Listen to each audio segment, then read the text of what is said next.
Welcome everybody to another edition of WCW 2003 as we're heading head on the road to Starrcade, live from the Quicken Zone Arena in Cleveland, Ohio.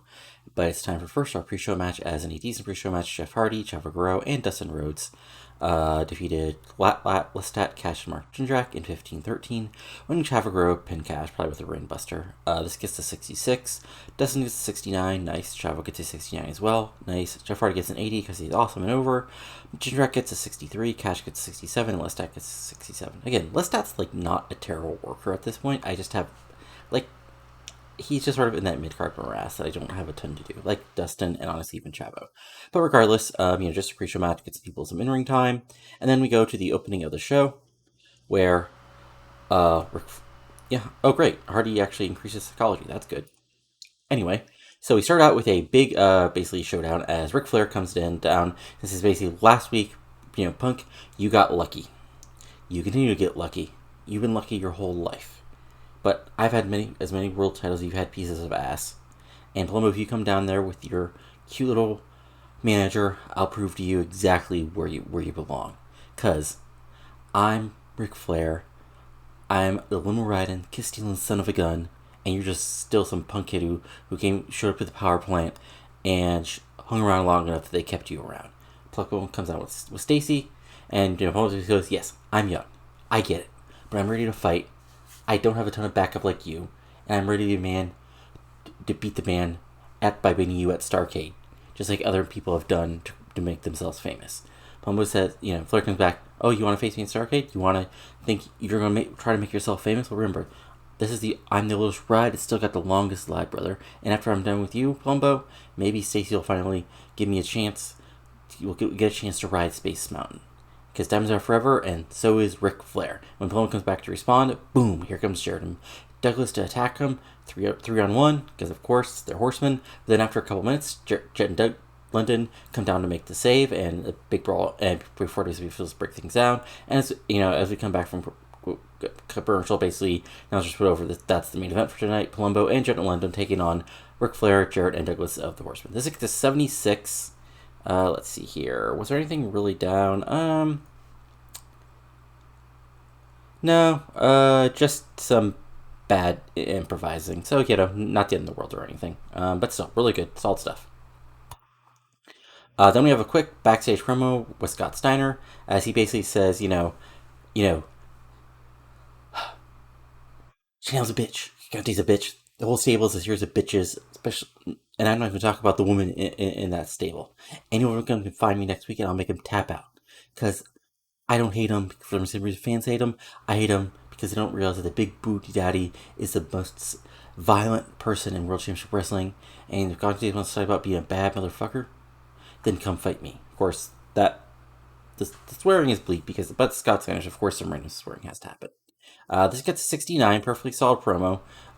Not the end of the world or anything, but still, it's Scott Steiner doing a promo, so it's not going to be that bad. Then we actually go to the... Well, no, first, what we have is basically is the announcers going over that just like last year at Starrcade, there will be a Cruiserweight Invitational for the Cruiserweight title.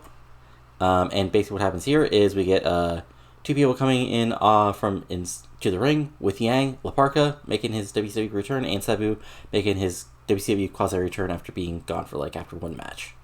Initial news rating great. So this gets to 43 just because it's Sabu showing up with Parka and Yang. As they mentioned, Jamie Noble will have to defend his Cruiserweight title against all comers, and then we go to our actual opening match, which is an abysmal match. That's mean. Parka, Sabu, and Yang defeated Elio Skipper and 3 count in 924 when Parka pinned Evan Courageous with Sky Twister Press. This gets a 55, Yang gets a 57, Sabu gets a 48, Parka gets a 43 mostly because they're not that over, Courageous gets a 46, Moore gets a 45, and Skipper gets a 48. And, Chairman, that's sad. Anyway, 55, perfectly solid. Again, Parka and Sabu have gotten a lot less over because they haven't been doing much, so that's the downside, but they're available, and, I can hire them, so there we go. They're in the big match at the pay-per-view. And also, I'll also add officially for Starrcade, our next match. Oops, not Palumbo versus Ric Flair. Just to make that baby official. And then post-match, the babyfaces celebrate. The Parka plays the guitar on the chair. Sabu points to the ceiling, and Yang sort of just looks a bit uncomfortable being between these two crazy people, which gets a 42. So then we go, let's see here, yeah. Then we have a long promo in the graveyard as the entirety of Deadpool are there, including Macias, who's back after basically being taken off for a week so he can get mad at not being on Nitro or the pay-per-view. So basically we start out with, Morningstar basically says, the message continues, and Jeff Hardy, you are now part of the message. Then Vampiro takes the mic and says, I've been quiet, but not because I've given up leadership, but because Morningstar speaks the truth, and that's all that needs to be said.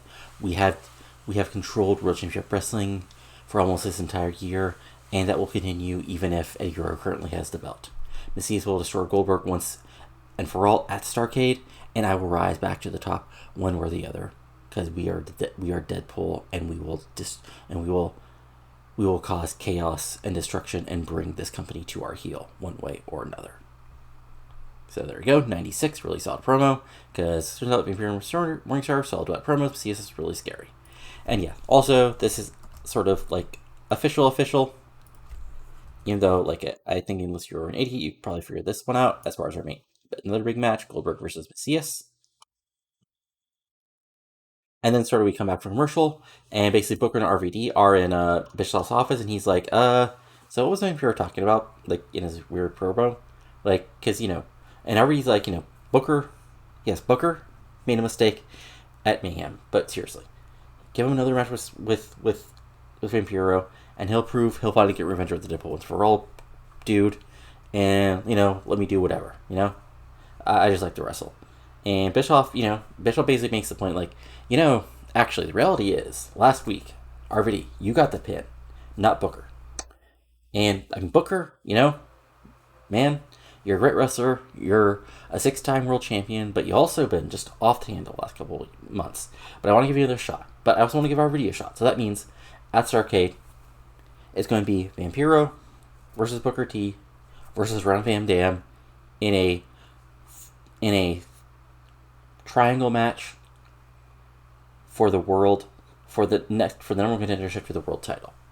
Booker sort of is like makes eyes at RVD, and RVD's like, look, I didn't do anything, but it's a chance to get to the top. I came really close, dude.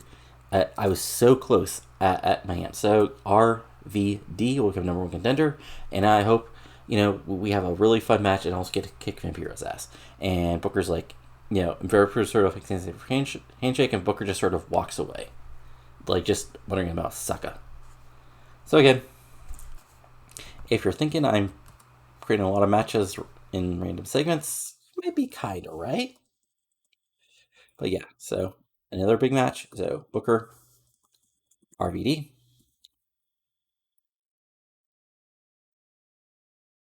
With that, there we go. So, and also that got an 80. I didn't mention that. And also, the Deadpool segment got a 96. Sometimes I think people don't actually watch these, but sort of listen to these, because I do that sometimes. Anyway, regardless, moving on to our next match, which is a 4-way women's match, resulting from the big brawling double countout that happened last week in the women's match, as an abysmal match, which is again mean. Angel Fox defeated Lexi James, Beth Phoenix, and Amber O'Neal in 906 when Angel Fox pinned Amber O'Neal with an angel snap. This gets a 58, Amber gets a 49, Lexi gets a 43, Beth Phoenix gets a 46, Angel Fox gets a 56. Lexi was injured with bruised ribs, so, but I still wanted to get her in this match.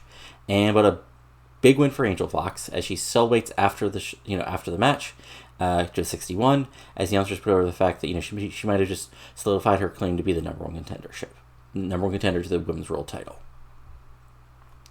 And next up, we go backstage again, where we have a quick triumphant promo as Jeremy Borash is with the boys. Basically they point that O'Hare calls himself a fighter, but we're the true athletes of WCW. We've been looked over, and at Starrcade, Mike Awesome, it will take the challenge of Sean O'Hare, take him apart, and prove that he's nothing but a paper mache doll put together by WWE officials to create a star, when the true men who should be at the top of this company were sitting right here. Billy Kidman, the best cruiserweight in history of World Championship Wrestling, the greatest technical wrestler in World Championship Wrestling, and the King of Extreme. this gets a 71, perfectly solid promo. Not the end of the world or anything. And also we can pre-book one more match.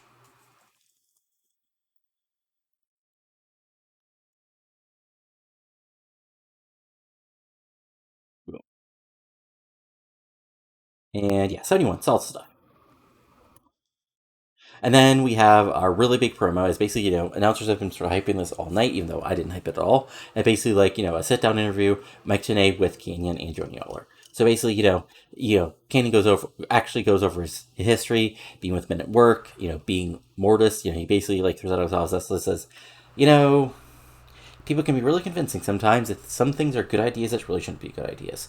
He puts over his own company, DDP and Bam Bigelow, because we were brothers, because we were all from Jersey. We were all seen as scumbags by the fans, but we know we could fight and brawl, and we had fantastic matches, and we stole the show every single night when we were together.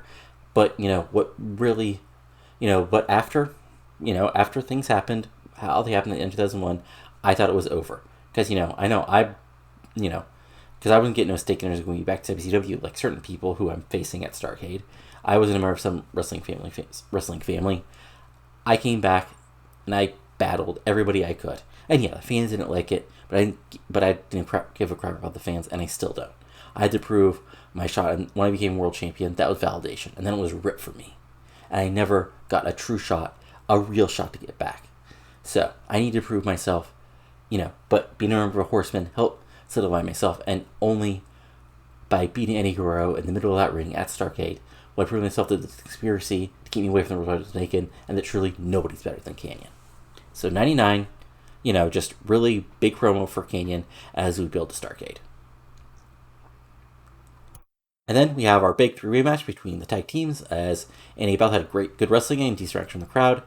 James Storm defeated AJ Styles and Jack Evans in 13:05 when James Storm pinned Jack Evans with a quick cradle. This gets a 79 because these guys are all really getting over and awesome. So again, just crazy back and forth wild match, lots of planches, lots of insane moves on the outside, flippy moves, Storm brawling, Evans doing some sort of insane flips, Styles is his Fosbury flop. But at the end, everybody's down and Storm's able to get a very quick cradle on Evans to get the pinfall victory.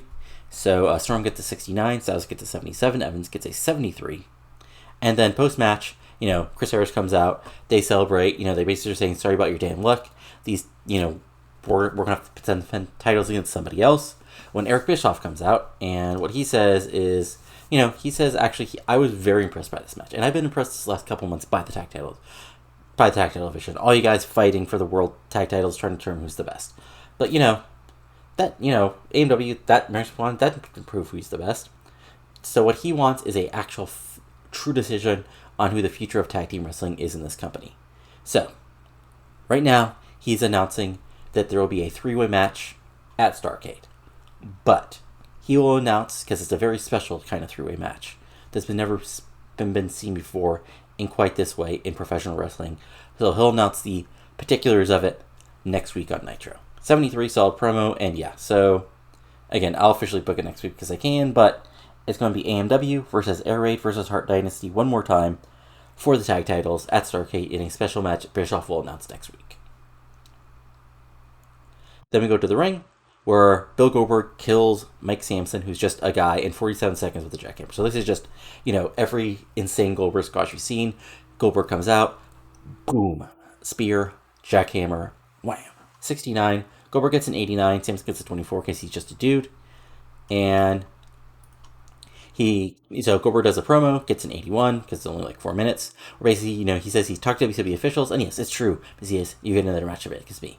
But I talked to them, and yes, it's going to be no countout. It's going to be no DQ. But they've also made another determination that maybe your Deadpool brothers haven't told you about. That if they get involved, they forfeit their Starrcade matches, even if they won previously and are suspended for a year.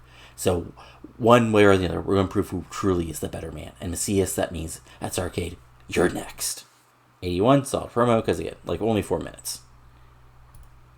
Then we have our big match as Hijiri, Shane Helms tries to get his last chance at a U.S. title. As an about had good wrestling and decent reaction from the crowd. Shane Helms defeats Hijiri in 14:50 by pinfall with a super kick. So again, back and forth match. Hijiri even hits the mist on Helms late in the match, but Gantes comes out and basically whops Hijiri in the back as the ref is dealing with Helms suddenly having mist all over his eyes after he's been distracted actually by Gantes, and then Helms get the comeback and then hit the big super kick to get the pinfall victory. So good match, 78, not quite a great match, which I was sort of kind of hoping for, but what can you do? Helms gets a 78, Hijiri gets a 65, and then Helms cuts a promo basically saying, your superstar has arrived to save Starrcade, and yes, it's true. Starrcade will be my last chance to win back the U.S. title, but guess what? I only need one chance, because I'm the greatest United States champion of all time, and it's been a long 2 months, but at Starrcade, my property will return to me, and as he does that, Ray Jr. comes out with the U.S. title, holds it up, points at Helms, and there you go. Make pay-per-view matches, night continues.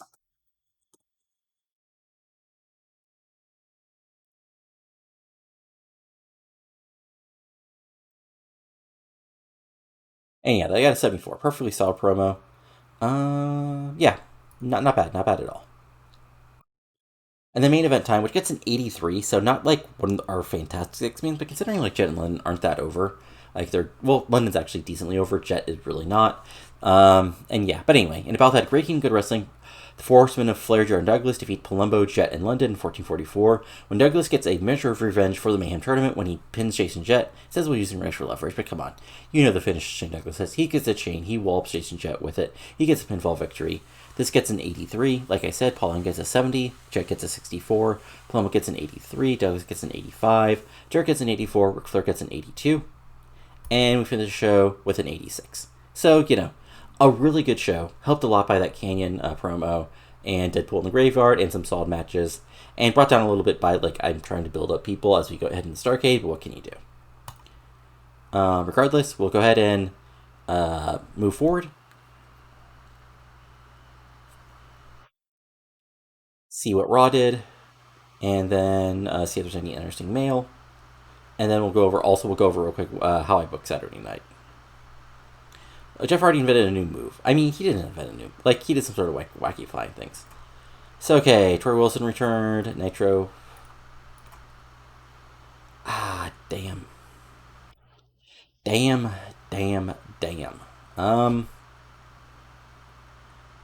Honestly, I'm going to fight her. I actually thought she was done with this. Because, whole time I've been playing her, there's no problem. So, I will... Ooh. I mean, I could... No. Yeah, we need to finish this run with Kanyon. After Starrcade, maybe, but, yeah. So, Finer, yep, you're unhappy, but you're also using painkillers, so I don't care. Yeah, that's unfortunate. Anyway. Raw. So Raw gets a 94 because of course it does. Because 3 93s. Jesus Christ.